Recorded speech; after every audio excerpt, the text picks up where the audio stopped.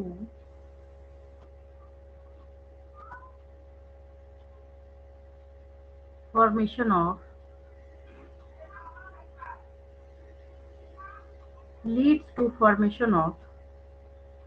a zygote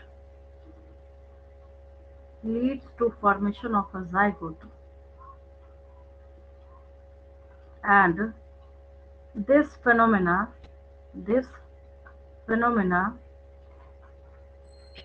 this phenomena is known as syngamy. क्या बोलते हैं हम लोग इसको? syngamy.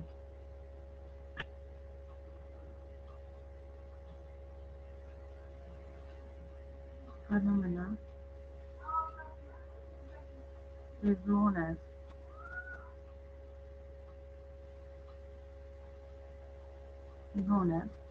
syngamy.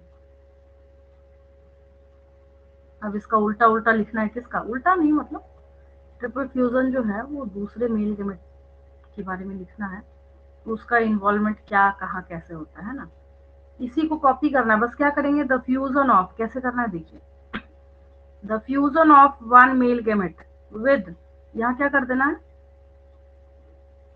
To polar nuclei leads to formation of what, endosperm, and this phenomena is known as triple fusion. समझ आया है ना? तो उसी को लिखने जा रही हूँ मैं, आप लोग भी लिख सकते हैं ये।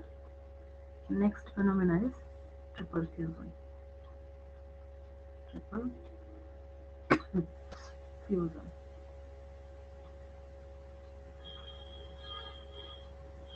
ट्रिपल फ्यूजन में आपको लिखना है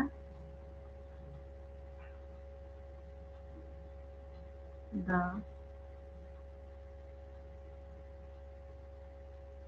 fusion of one male gamete, one male, another भी लिख सकते थे, यहाँ पे एक का हो ही गया है, तो the fusion of another male gamete है ना, the fusion of one male gamete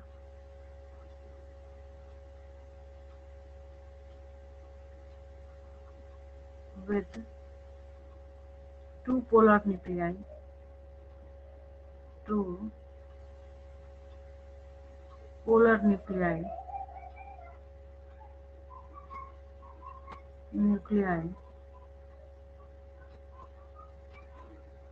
leads to formation of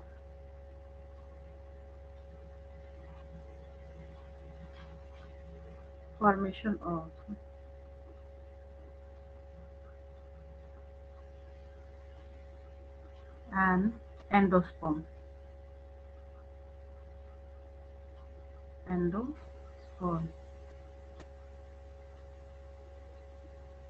and this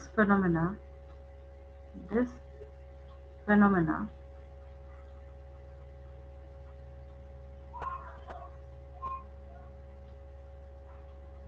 is known as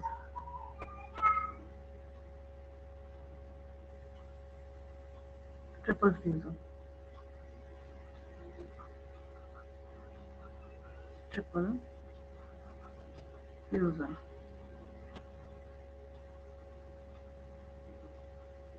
बस हो गया फिनिश आपका डबल फर्टिलाइजेशन, है ना।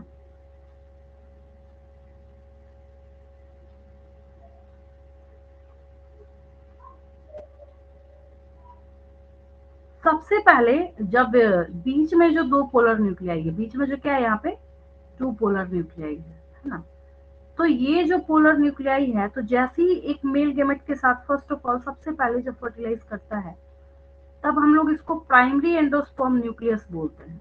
मैंने यहाँ पे शॉर्ट में लिखा है that leads to formation of endosperm.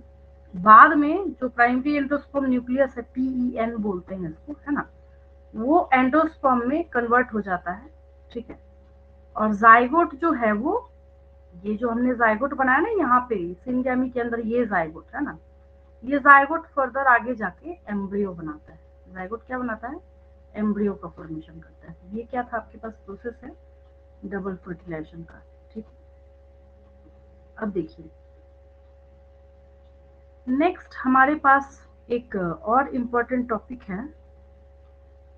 Question ये राइज होता है कि जो हम लोग यहाँ पे डबल फर्टिलाइजेशन देख रहे हैं, डबल फर्टिलाइजेशन हुआ, वहां तक भी ठीक है, आखिर उसके बाद पोस्ट फर्टिलाइजेशन इवेंट में होता क्या है ना। पोस्ट फर्टिलाइजेशन इवेंट को जब हम लोग देखना स्टार्ट करेंगे तो उसको हम कैसे समझते हैं, कैसे याद रखेंगे, उसमें होता क्या है, तो मैं आपको एक ओव्यूल के डायग्राम से 1 पेज में समझाऊंगी। उसको आपको एज इट इज वैसे नोटबुक में नोट करना है, और बहुत सारे क्वेश्चंस जो है उससे सॉल्व होंगे। आप सोच भी नहीं सकते कितने क्वेश्चंस हम लोग पोस्ट फर्टिलाइजेशन इवेंट से सॉल्व करेंगे, है ना। उसमें हमें सीखना ये है कि बाकी के जो स्ट्रक्चर्स बचे, तो फर्टिलाइजेशन के प्रोसेस के बाद आखिर उनका होता क्या है। जैसे एज फॉर एग्जांपल जो हमने वहां पे क्या देखा था, इंटेगुमेंट्स देखा था, उनका क्या होगा। हमने जो हाइलम सुना उसका क्या होगा, माइक्रोपाइल का क्या होगा। तो इस तरीके से करके हम लोग क्या देखते हैं, पोस्ट फर्टिलाइजेशन इवेंट देखते हैं प्लांट्स में। मैं आपको उसको ओव्यूल के डायग्राम से कराती हूँ, मेरे पास है अवेलेबल, मैंने समझाया था आपको पिछली क्लास में। ये रहा ना, है ये रहा, इससे कराती हूँ मैं आपको। हाँ, इससे अगर मैं इसको लिख दूं, एक मिनट, मैं इसको आगे ले जाने की कोशिश करती हूँ, बिकॉज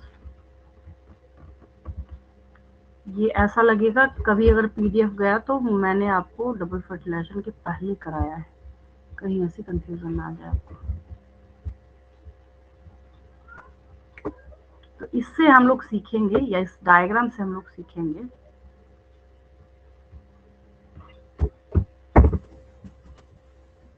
चलिए फटाफट सुनते जाइए, टाइम नहीं लगेगा आपको।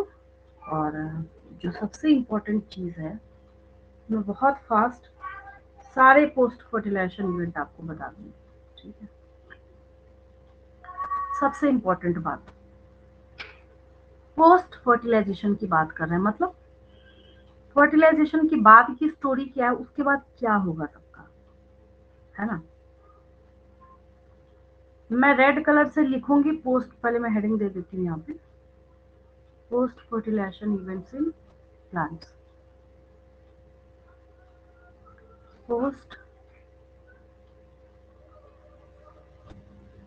Fertilisation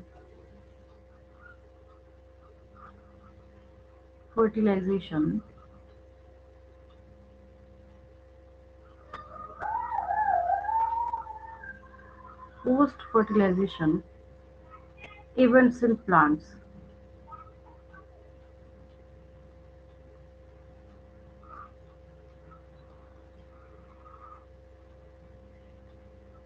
Events in plants.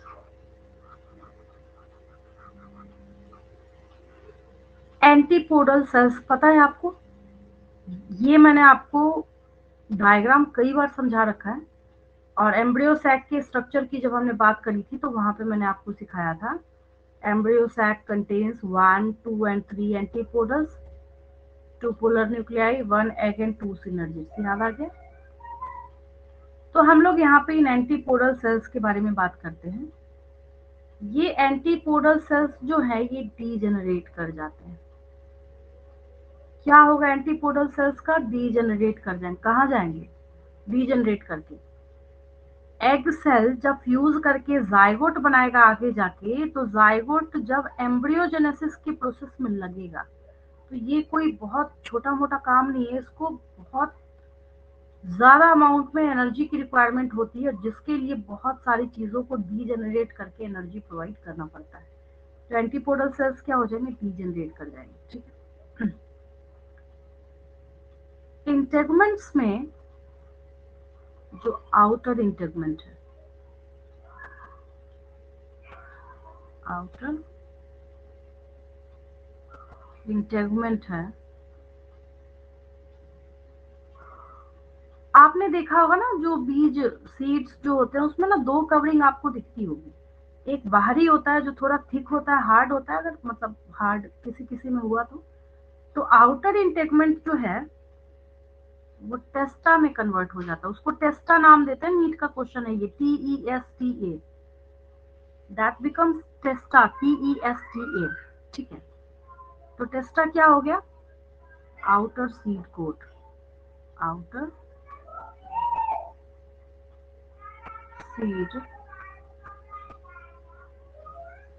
Coat. Then यहाँ पे हम लोग बात करते हैं inner integument, inner integument, inner integument.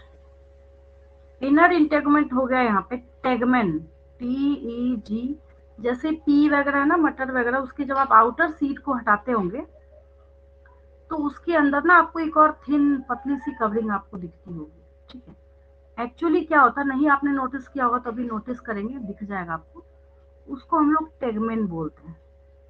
तो tegmen is the inner seed coat, inner seed coat, seed coat. अब न्यूक्लियस बहुत ज्यादा इंपॉर्टेंट है। न्यूक्लियस का क्या हुआ, क्या होता है इसका, ठीक है।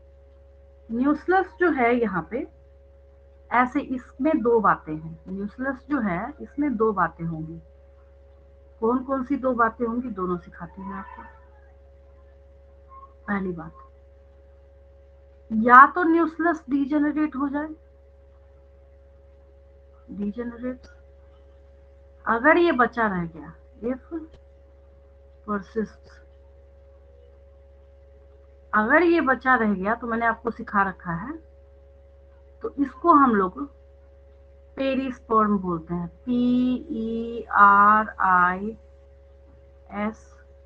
PERISPERM। आप ढूंढ लेंगे, आपको मिल जाएगा नीट का question. Perisperm is the persistent nucleus, persistent embryo sac, persistent synergids, persistent micropyle, ऐसे करके क्वेश्चन पूछा जाता है। तो अगर ये persist हो गया तो इसको हम लोग पेरिस्पर्म बोलते हैं, ठीक है। इसका एग्जाम्पल है जो गोल की काली मिर्च जो आपके घरों में यूज होती है ना, इसका एग्जाम्पल है ब्लैक पेपर, ठीक है। एग्जाम्पल के ऊपर भी क्वेश्चंस पूछे जाते हैं। देन फिर हम लोग बात करते हैं एग सेल। तो खैर ये फ्यूजन के बाद क्या हुआ था इसका, एग सेल का, यही आगे जाके जायगोट में कन्वर्ट हो गया था, ठीक है। ये तो हेड ऑफ द डिपार्टमेंट है, और यही जायगोट जो है आगे जाके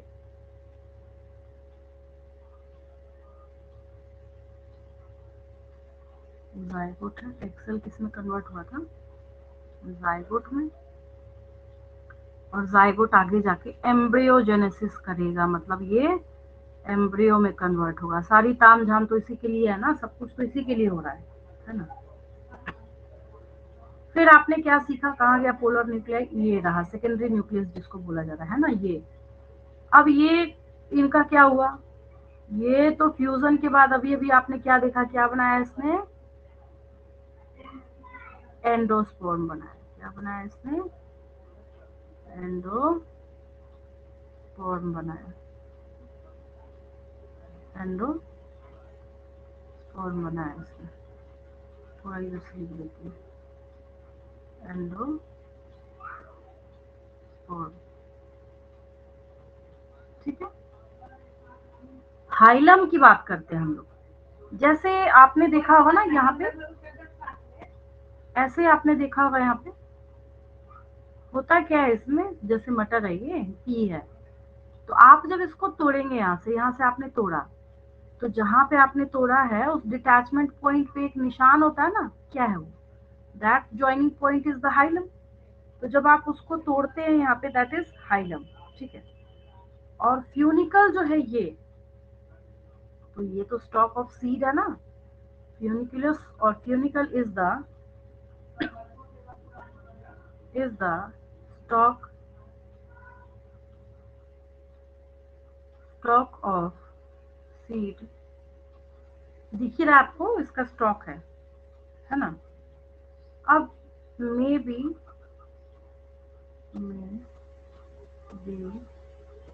लेफ्ट और ब्रोकन, ठीक है। माइक्रोपाइल, माइक्रोपाइल आप बहुत अच्छे से जानते हैं कि सीड्स में जो होल आपको नजर आता है ना, दैट इज माइक्रोपाइल। क्या है वो?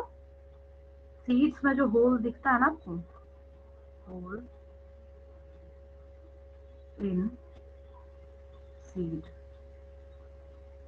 वो क्या है? माइक्रोपाइल है ना। देन सिनर्जिड्स की बात करते हैं हम लोग। किसकी बात करते हैं?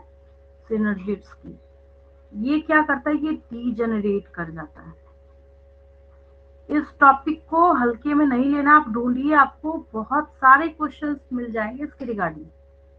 और दूसरी बात, इस टॉपिक को थॉरोली कराने में, अगर मतलब सब्जेक्टिव वे से कोई स्टूडेंट करना चाहे तो इसको थॉरोली कराने में पूरे 2 पीरियड का टाइम जाता है। मतलब 1.5 घंटे का 2 पीरियड, जिसको मैंने आपको 10 to 15 मिनट्स में बताया है। बहुत ध्यान से इसको देखेंगे। आपके दिमाग में क्वेश्चन राइज हो रहा होगा दैट व्हाट इज रैफे। यहाँ पे रैफे पहले एम्स वगैरह में अलग से क्वेश्चन एग्जाम होता था तो पूछा जाता। देखिए ओव्यूल में ये ऊपर से नीचे ऐसे लॉन्गिट्यूडनल, जब आप इसके एक्सिस को देखना स्टार्ट करते हैं तो एक ना स्क्वायर होता है, ऐसा सही में स्क्वायर होता है ओव्यूल के स्ट्रक्चर में। लेकिन माना जाता है कि वो ओव्यूल और इस एक्सिस की ज्वाइनिंग का अटैचमेंट लाइन है, अटैचमेंट स्क्वायर है। उसको हम लोग रैफे का नाम देते हैं। किसका नाम देते हैं? रैफे का नाम देते हैं हम लोग, है ना। तो ये सब क्या देखा आपने कि आखिर फर्टिलाइजेशन के बाद, यानी कि जब आप पोस्ट फर्टिलाइजेशन इवेंट्स देखना स्टार्ट करते हैं प्लांट्स में, तो किस स्ट्रक्चर का बाद में फ्यूचर क्या बन जाता है। जब फर्टिलाइजेशन हुआ तो पहले कहानी कुछ और थी, बाद में जाके स्टोरी जो है बदल जाती है। फाइनली जो कंप्लीट ये ओव्यूल है, होता क्या है? एक हमें मेच्योर सीड के फॉर्म में दिखता है। किसमें दिखता है हमें? वो मेच्योर सीड के फॉर्म में दिखता है। और जो आपने स्ट्रक्चर देखा था, जैसे अगर मैं इस डायग्राम से आपको समझाऊं, ठीक है, पहले इस पेज का स्क्रीनशॉट ले लीजिए और एक ओव्यूल का डायग्राम बना के सारे पोस्ट फर्टिलाइजेशन के बाद क्या करते हैं, क्या बनते हैं, उसको आप नोट करने की कोशिश करेंगे, खुद से लिखेंगे, ठीक है। चलिए नेक्स्ट मैं आपको इससे भी बता सकती हूँ। ये देखिए, जैसे इसकी बात करते हैं हम लोग, इधर देखिए, बस इसको उधर नहीं देखना है। ओवरी जो है, ओव्यूल जो है वो सीड में कन्वर्ट होगा। ओवरी बॉल जो है वो पेरिकार्प में कन्वर्ट होगा। और ओवरी जो है वो फ्रूट हो गया। तो फ्रूट की डेफिनेशन क्या लिखी जाती है? ये निकल जा रहा है बार बार और ये फंस जा रहा है। अच्छा ठीक ठीक। तो क्या अंदर कर दो तो इसको हम लोग, फ्रूट को हम लोग डिफाइन करते हैं राइपेंड। हाँ, इसको हम लोग बोलते हैं राइपेंड ओवरी। बोलो एप्पल। हाँ ठीक है, तुम जाओ ना, एप्पल हम नहीं पढ़ा रहे हैं। यहाँ पे फ्रूट जो है that is ripened ovary. Fruit is ripened ovary. क्यों डिफाइन करते हैं हम लोग? इसलिए हम लोग इसको डिफाइन करते हैं क्योंकि ओवरी का ये जो स्ट्रक्चर है बना किससे? ये ओव्यूल प्लस ओवरी बॉल। किससे बना है ये? ओव्यूल प्लस ओवरी बॉल, ठीक है। और ये जो स्ट्रक्चर है, तो इसका सीड प्लस पेरिकार्प दोनों को जब हम एक साथ ऐड करेंगे तो क्या बन गया? ये फ्रूट बन गया। अब आपको समझ आया? तो यहाँ से हमने ये जर्नी जो है इसको स्टार्ट किया था और हमने पूरा किया है। बहुत सारा कंटेंट जो है वो मैंने आपको बहुत शॉर्ट ड्यूरेशन में समझाया है आपके एग्जामिनेशन पॉइंट ऑफ व्यू से। मुझे पता है कि कितनी स्पीड लेके चलनी है, तभी मैंने बहुत ज़्यादा स्पीड अप कर रखा है। बट आपसे भी उम्मीद करती हूँ कि उतना एटलीस्ट ग्रास्प करते चलिए। पता चला इधर से वन वे आ रहा है और उधर से जो है वो आप एक कान से सुन के दूसरे से बाहर निकाल देना, तो ऐसा नहीं करेंगे। देखिए कितना सा each and every term is a question. इसमें से जो भी टर्म लिखा हुआ है ना, सब एक क्वेश्चन है। रैफे भी एक क्वेश्चन है। लॉन्गिट्यूडनल एक्सिस के रिगार्डिंग जब क्वेश्चन पूछा जाएगा कि उस स्क्वायर को क्या बोलते हैं, that is raphe. Hilum is the ये कैसा हो गया, यहाँ पे क्रॉस सेक्शन या ट्रांसवर्स सेक्शन जब आप यहाँ से कर दीजिएगा, उतना डिटेल में क्यों जाए, तोड़िए ना इसको, पियोनिकल को तोड़ देना है आपको, तो क्या मिलेगा, दैट इज हाइलम। क्या मिलता है वो, हाइलम मिलता है। ठीक है, तो क्लियर है ये चीज बिल्कुल। इसके आगे की डिटेलिंग मतलब एक कंप्लीट जो पॉलिनेशन का जो सेगमेंट है ना, उसको नेक्स्ट क्लास से मैं स्टार्ट करूंगी, और उसके आगे की डिटेलिंग जो है हम लोग वहां से करना स्टार्ट करेंगे। इस टॉपिक से रिलेटेड जितने more and more and more question आपसे सॉल्व हो सकते हैं करेंगे उसको। एमसीक्यू, अगर आप एमसीक्यू या फिर one word answer related question आप कॉपी में कर रहे हैं तो उसको करके सेंड भी कर देंगे मुझे, ठीक है, ताकि मुझे भी अच्छा लगे, मुझे भी लगे कि हाँ मैंने जो सिखाया है एटलीस्ट आप लोग उसको अप्लाई कर रहे हैं कहीं पे। ठीक है, बाकी हम लोग कल की क्लास में करते हैं।